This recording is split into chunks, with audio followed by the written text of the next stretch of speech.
Content warning. Blood. So much blood.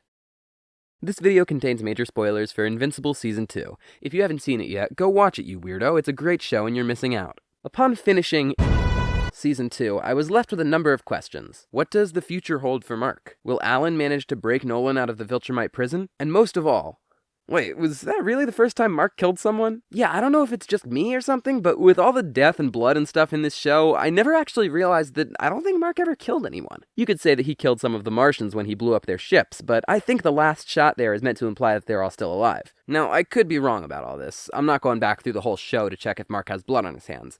If I am wrong, make sure to call me a dumbass about it down in the comments, by the way. It's very helpful. Anyway, working under the assumption that Mark hadn't killed anyone before Angstrom, let's stop beating around the bush and get right into things. This is...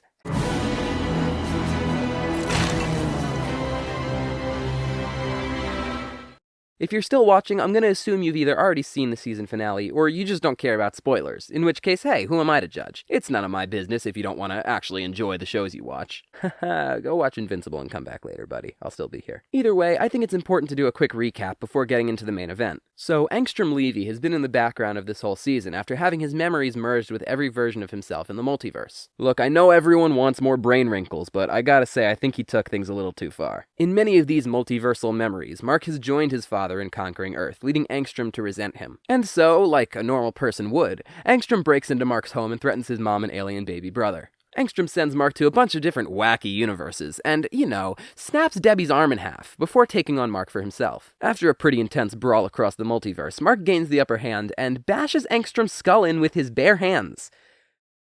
As one does in that situation. And now that you're all caught up, let's get into the real meat of the video.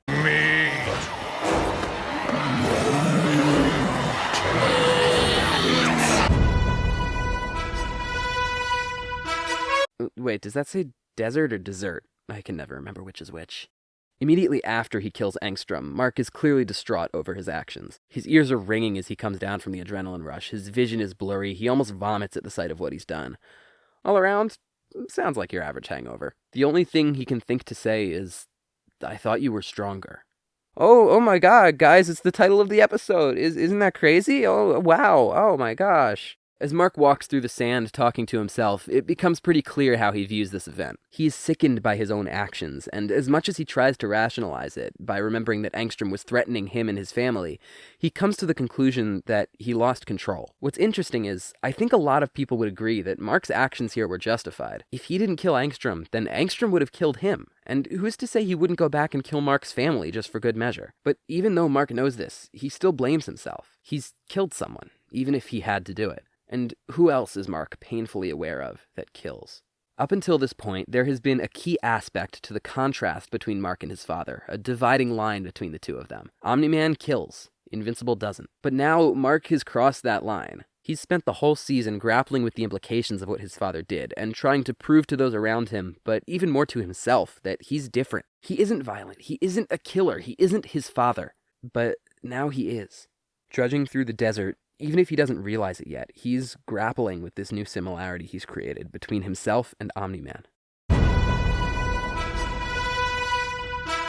When Mark returns home and visits his mom in the hospital, she asks him if it's over, to which he starts crying. The way this question is phrased again frames Mark's actions as something necessary, something that had to happen. Angstrom Levy was dangerous, and by killing him, Mark was protecting his mom and Oliver. But even still, he can't help but feel horrible. Afterwards, during their conversation on the roof, Cecil finally voices this to Mark. He reminds Mark that he had to do it. He tells him that he did a good thing by protecting his brother and his mom. Most of all, recognizing the root of Mark's turmoil, Cecil repeatedly assures Mark that he is not his father. But Mark still doesn't listen.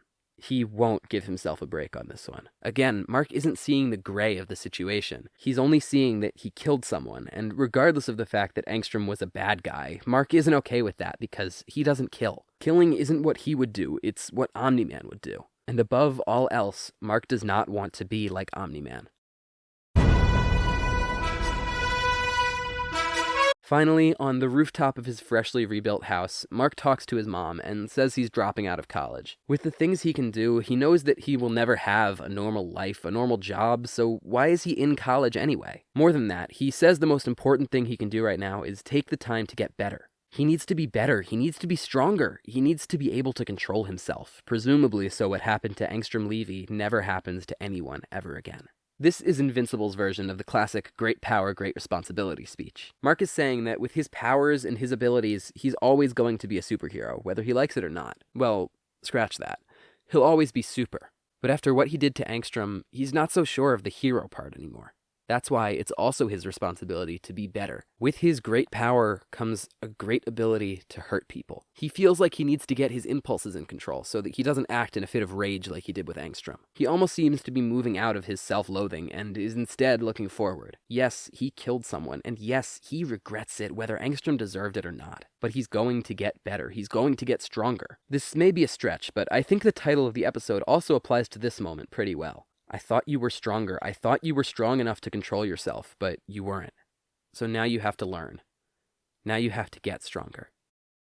All right, let's summarize. Like I've said a couple times, Mark spends this season trying to move on from what his father did and distance himself from his father's memory. He needs to be different from Nolan. Invincible can't be like Omni-Man. I think that part of the reason he beats himself up so much about killing Angstrom is that in his eyes he did exactly what Nolan would have done. Even the manner in which he killed Angstrom, pummeling him while he was down, is exactly what his father did to him in Season 1. After spending all this time trying not to be Omni-Man, he dealt with this situation in a very Omni-Man-like way. But looking at things objectively as a viewer, it's clear that they are not the same. For one, Mark did not immediately kill Angstrom. Nolan probably would have surveyed the situation from outside, then burst through a wall or something and punched through the back of Angstrom's wrinkled skull before he had time to react. Cold, calculated, a problem to be dealt with efficiently. But Mark didn't do that, even though he could have. He talked to Angstrom, he tried to do things differently, and he only killed after he was pushed far past his breaking point. But even more than that, there's one more thing that sets Mark apart.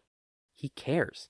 When Omni-Man killed the Guardians, when he killed like half the population of Chicago or something, even when he killed the entire Flaxen civilization, he probably didn't lose a minute of sleep over it. Mark, on the other hand, can't stand to have killed even a single person. He can't sleep. He's distraught because he cares about life. He cares enough to feel remorse. He cares enough to want to change himself for the better. So that's the answer to the question I've posed here. How does Invincible deal with killing?